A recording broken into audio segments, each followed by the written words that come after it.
You're watching The Breakfast Club. Yep, we're back. It's The Breakfast Club. DJ MV, Angela Yee, Charlamagne the God. Now, we've been here since 6 a.m. We're going to be here to midnight tonight. Yes. We raised over $100,000 already. Yes. Now, this is all for Project 375, which is a mission to raise awareness for mental health, end the stigma, and raise funding for treatment. And you can text right now if you want to donate 5, 10, 15, 20, change to 52182, or head to the website bcchange4change.com. And we have everybody's, favorite former stick-up kid turned rapper in the building. And you know he stashed some of that money in some, I ain't stashed nothing. They got all that. Oh. Casanova's here, ladies and gentlemen. Today he is Casanova. Now, the other day I was with my peoples, and we were just talking about, just the old times, just being in New York City club. And there was an incident one night. I was in the club. Me and my peoples was in the club. What year was this, first of all? I don't remember the year. Yeah, he don't want to say the year. I don't He'll remember date the year. himself. But anyway, my man Cass was on the middle of, he was in the club with his crew. Casanova. Right, and he bumped into my man. Bunch of wild Brooklyn niggas. Mono, DJ Mono, shout out to Mono. Bumped into DJ Mono. Mono was drunk. So Mono was like, what? And they said Cass and his peoples ran up around him. Sound about right. Right? And they said, I think it was Cass had a gun. And they said Cass pulled out a gun. Wait a minute. Now, this sounds very incriminating. He didn't shoot. So? And this was I'm parole. I'm Gucci. this was a long time ago. And they said I jumped in front of him. And it was like, please don't shoot. You really love Mono. Yeah, That's nice of you. So you was ready to take a bullet for your friend. I mean, I seen You said, Cass, please don't I shoot. said, please don't shoot. I'm just going to tell you. I said, please don't shoot. I'm DJing from the radio. That was very polite And they of said, you. Cass said, oh, I like you on the radio. And then they didn't shoot him. What if he didn't like you? Then Yeah, you it'd both be a did different story. It was a different story. But I was talking to my man, he was like, yo, that was Cass that almost shot y'all that day. I was like, oh, nice. Wow. Well, hey, there you go. That's good. I didn't know you and Mono was that close. The only thing I remember Mono from is when he smashed the cake in your face at the party. Well, that was cute. That's my brother. Sometimes your brother gets a You little didn't too much talk to him for mad long I after that. didn't. Sometimes your brother, you got that one dude in the crew that always drink too much and goes too far. That was him. That's still my bro. Well, Casanova, that was a very entertaining story. Do you remember this? No, I don't remember. There's a lot of stuff that I don't remember, so that's why I'll be paranoid. Like, did I do something? If I see a familiar face, I'll be like, I hope I didn't do nothing to him. So I kind of approach everybody with caution. Cass, I know you have anxiety, and I know you got PTSD, and you was in the box for how long? I was in the box for like 2.5 years. And I remember asking you, how did you not go crazy? No, I think I went crazy though. Yeah. I was on everything, Ritalin, Remeron, All in jail. in jail. Really? Definitely. I took everything. Every med you could possibly take, I probably took in jail. I used to get sometimes I used to especially like when I used to get crazy. When I say crazy, like my bunkies, I used to just pop off on my bunkies for no reason apparently. It's just like I used to just be tight. Yeah. Mail time come, no mail. I used to just black out. And they used to give me a shot, big long shot. I used to be passed out for like a couple hours and wake up like, oh my God. But I think I lost my mind a couple times. And me and my co-defendant right there crashed. We always talk like, dang, I don't know how we made it, how we here. Yeah. How are we here? And we more functional than the people that was with us. Like some people get blessed, some people don't. Some people snap back to reality, and you get the dudes that we all see, and he just came home. Yeah. With that extra bop, hat still to the side. Still got Tim's on and shorts. Yeah. Some people don't make it, and when they told me we was coming up here to talk about that, I said, you know what? That's dope because I'm one of the people that made it through all of that, and I cried tears, and nobody heard. You know what I'm saying? And that's why I'm so bottled up with my emotions, and I hate you before I know you because I don't want you to hurt me. Right. And I feel like everybody's there to hurt you because I was left for dead. And I always say that to like my girl or my mother or a future girl or anybody. I'll be like I don't trust you. We was up here. And we was up here with Bleak, and you was like, yo, you don't trust Bleak?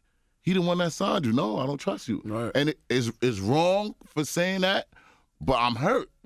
And it comes with the problems that we have. Yeah. You supposed to trust people, you know what I'm saying? Some people, especially the people that motivate you or help you in certain ways, but me being incarcerated and everybody leaving me, like mother, brother, sister, best friends, cousins, like everybody, no visits.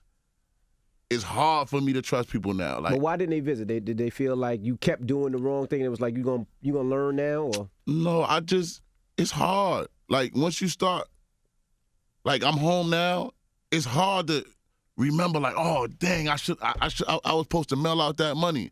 And it's hard going all the way 8 hours, 9 hours. That's like real. when you get somebody to troop that every week, you really gotta love these people, man, because it's hard.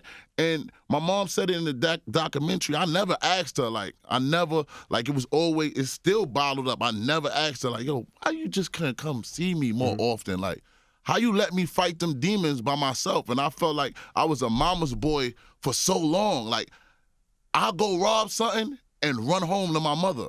I'll get beat up and run home to my mother. And my mother be like, yo, you better go out there or police come knocking on my door. My mom's like, well, he ain't in here, what? So I was always a mama's boy until it stopped. Like, I couldn't call my mom's. Like, I was trying to call her and I'm like, she not picking up. She didn't pick up for me like 75% of my jail time.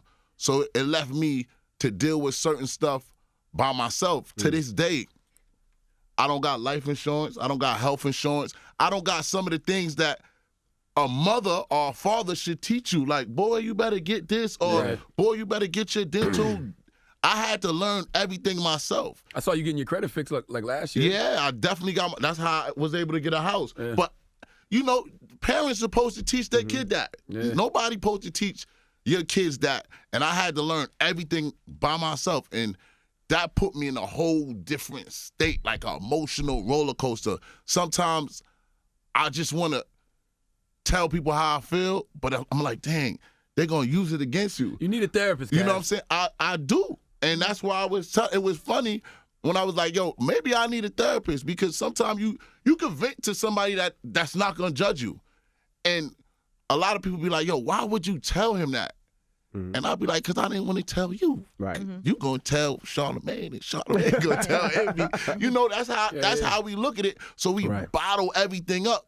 But you supposed to express yourself. Like, for some crazy reason, it's like, let's perfect example. I knew I was doing wrong, and I expressed it to my girl. This is a long time ago. Like, yo, I messed up, man. You cheated? I cheated. You know what I'm saying? I messed up. This is a long time ago. I'm like, yo, I messed up. You know what I'm saying? Let me reiterate. I'm like, yo, I cheated. And it felt so good. Yeah. It felt so good. Even though it was over, right. After that, it felt so good. Because it was like, you ain't got to hide no more. You know what I'm saying? And I feel like we all need help, man. Yes. And we need to let people know that we all need help. Don't make it look like it's his problem. Right. It's like a we problem. Everybody needs a therapist. Yeah. If you, man, that hole, which is solitary confinement. Tell them what the hole is for people who don't know. Describe it. Well, You sound like Envy. let's play Run right now. Let's play his joint Run, and then we'll come back and talk to Casanova some more, all right? Play that violent-ass record when we talking about mental health. That record give people PTSD. That record give people PTSD. Everybody gets All right. We are here right now. It's Change for Change, our radiothon. We're here to midnight tonight. We're raising money for Project 375, which is a mission to raise awareness of mental health and the stigma and raise funding for treatment. And if you want to donate, you can help us out. Text CHANGE to 52182 or head up to the website bcchangeforchange.com. That's bcchange, the number 4, change.com. Yes, and our guy Casanova is Casanova's in the building. And, you know, we was talking about, you know, the mental health issues that can occur in jail. Yeah. And describe the hole for the people. The hole, which is solitary confinement, is a cell. It's like 12 by 12. Am I correct? Yeah. 12 by 12. You got a toilet bowl connected to a sink. You got a shower, and you got a door. And the door is just for you to walk outside the cell. It got a cage outside, so you just getting like some fresh air. You know what I'm saying? You get that once a day, probably for like 45 minutes to an hour. That's if you good. You know what I'm saying? If you're not, then you don't get that. But you in that cell for 24 hours a day. You get 3 meals. nasty meals, little portions for like somebody that's 100 pounds. If you act up in there, you usually sometimes you get a bunkie. So you getting anybody in there. So you might get a homosexual, you might get a rival gang member, you might get somebody that just don't even want to be with you. You know what I'm saying? So now you dealing with that, because them hours of not having a bunkie, you got to worry about who's coming now. Like, who's going to come in and say, please let this not be a op. You know what I'm saying? So let's say it is a op. You get an op, they open the cell, he comes in, he says what he is. What are you? First question I'm going to ask is, are you banging? You know, that means basically, are you in a gang? He might say no. I might go. Then the next question might be like, where you from? All right, cool, regular. Get the top. He might want the bottom. We might have to shake. So now when you fighting, COs ain't coming for like 30 minutes. Jesus Christ. So it's like the cells is kind of, I don't want to say bulletproof, but it's basically soundproof. So all you really hear is somebody, if they trying to scream through the bottom of the door, that's where the little crack is. So you're going to be fighting until somebody comes, which sometimes somebody don't come. So you be holding somebody in there like, yo, just wait till they come. Because you don't want to kill them. Calm down. You don't even think about not killing them. You thinking about staying alive. Yeah. So you just trying to keep your composure. So with that being said, I used to like go through so much, and little stuff used to make me want to kill myself. And I say that in the realest way. Little stuff like mail call. Your bunkie get mail and you ain't getting no mail. So they'll be like, 22 cell. And you're like, oh, maybe it's me. Top, you got mail. And fuck him. So emotionally it hurts. Yeah. I know I sent out 20 letters. It's my birthday. I ain't getting no mail. I know my man posted me with my address. You know, like, dang, it hurts. Everything hurts. And so much little stuff in jail means something to you, like letters, pictures, like you actually smell the letter. I don't care who it's from, your cousin, anybody. Like it's New York. You get to smell, and then you start telling girls like, yo, put a kiss on it. Let me see your lipstick, or put some perfume on it. Yeah, like you putting it on yourself. Like you doing so much little stuff that you would never do in real life. And some people that don't get the mail or don't get the money or the visits, they actually kill themselves. Wow. And that's why jail is so dangerous for people with mental health issues. Not only can it cause you to be mentally out of shape, they're not doing anything to try to correct what the damage that they did to the people while they're in there. And if you don't want, like say you got everything, you got it all. You got the visits, the packages, it's all good. You're doing your time. Jail might force you to be crazy, because now you go, it's something called Southport. Let's say you mess up, because you might smoke a little weed, you know what I'm saying, one of those dudes, you're not gangster, you're not tough. You go to Southport for smoking weed, 90 days. Southport is just the MO box. So now you walking in the hallway, handcuffed, because you know everywhere you go in solitary confinement, you handcuffed in the front, shackled to your feet. Somebody throws some doodle on you. You like, no way. For no reason. This is like, hold on. Through the cell, it's like, it's crazy. Dudes is in there losing their mind, and they throwing doo-doo feces at you. Damn. And you like, hold on. Oh, y'all ain't saying nothing. Next time you walk, I'm going to throw some feces on you. Right. So now you a grown man and you playing with feces. You got a doo-doo tossing competition going on. Like, that's really? Crazy, yeah. You a grown man, and then you're not even thinking it's crazy no more. This a way of life. It's normal now. You they call it, I can't curse, right? You can't edit it. You shit me down, I'm going to shit you down. So it's like crazy. You look at it when you come home, I was playing with shit. Yeah, that's crazy.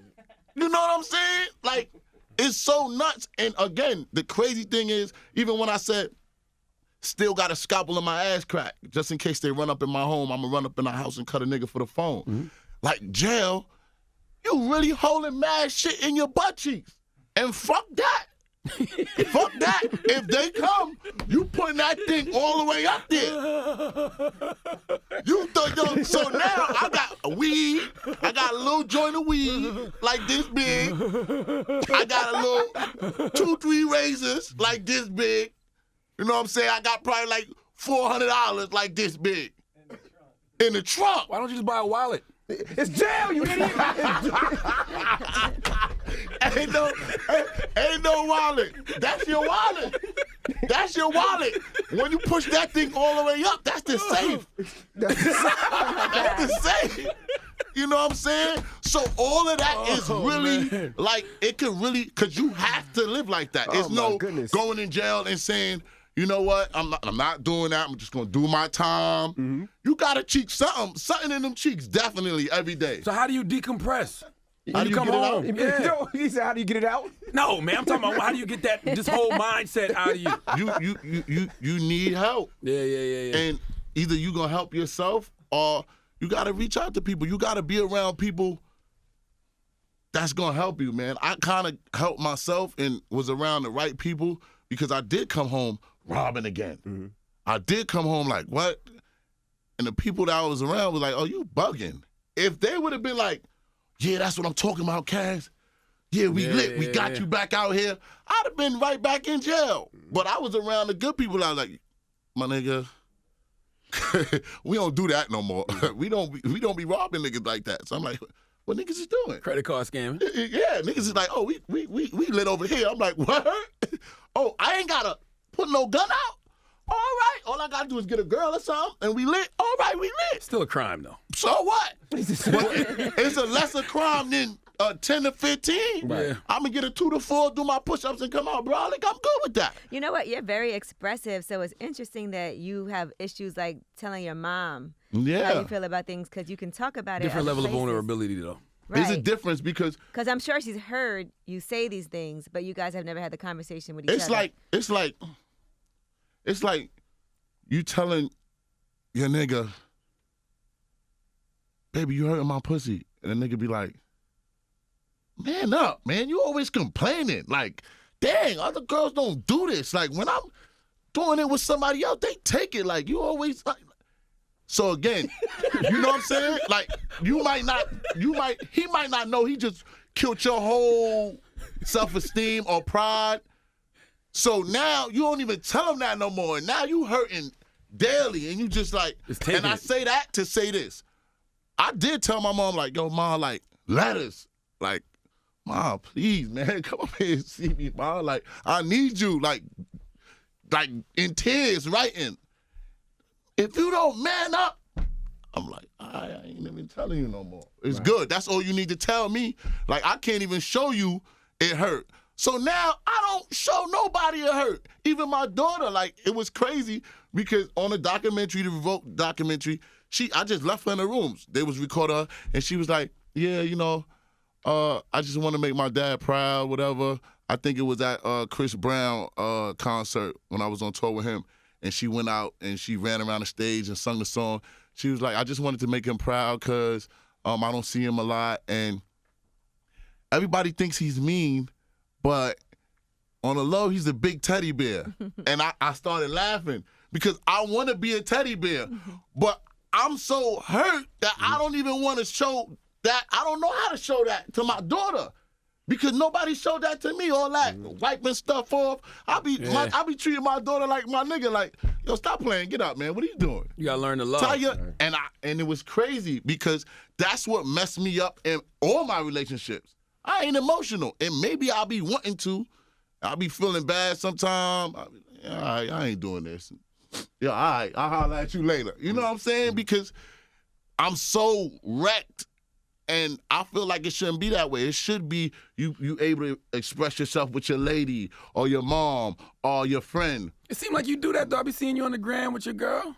No, but that's like gangster paradise to me. Like, I don't do the like, I'll be like, we be lit. You know what I'm saying? But I be wanting to do Well, do it, You know what I'm Cass. saying? Cass, you Do it, need Cass. therapy, man. I be wanting to do it, Do it, but Cass. you know what I'm saying? You don't be wanting to look like a sucker. I'm gonna introduce you to Dr. Jess, man. She right here in New York. Yeah, you I'm know with what it. I'm saying? I know Brooklyn. Dr. Jess. Yeah. I know her. Well, Cass, now we got to ask you for something. Now, last year we raised over $800,000 for the Gathering for Justice. That's why he don't feel like he can trust nobody, because he in there opening up and then I know. you just Look, I shake him feel down bad. for He money. just poured his whole heart out. Nah, Like, I for some got a money. buck. I got a buck. 100,000? I got a buck. What's a buck? I got a buck. Leave it at that. I don't know what that is. I got a buck. And where is it? Where is it right I got now? a buck. Don't worry, Where it's you in the pulling- bag. where you pulling I it got a from? buck. Oh, okay. You said, where you pulling it from? That's why you don't tell niggas nothing. You see what I'm talking about? He still remember I you got the should $400 never. there. That's crazy, man. Now you need to pull out that. Now you need to pull out that razor Hey, and yo, slice call them niggas outside. All right, it's Casanova. The Breakfast Club is here. It's Change for Change. Oh, Cass got a new single too, though. 211. Nah, that's not a new single. That's just some music I put out, man. I felt like the mood, man. I felt like, again, I was getting lost in the sauce. I want to just put out some music for the fans. Got you. My fellow robbers, man. You know what I'm saying? You're not a robber no more, Cass. I'm still robbing. Nah, leave that alone. Nah, I'm robbing in a good way, though. True. I ain't a rapper, and everybody think I'm a rapper, so I'm still robbing. Oh, God. Dr. Jessica Clemens on line one. It's the Please. Breakfast Definitely, Club. man. It's Casanova.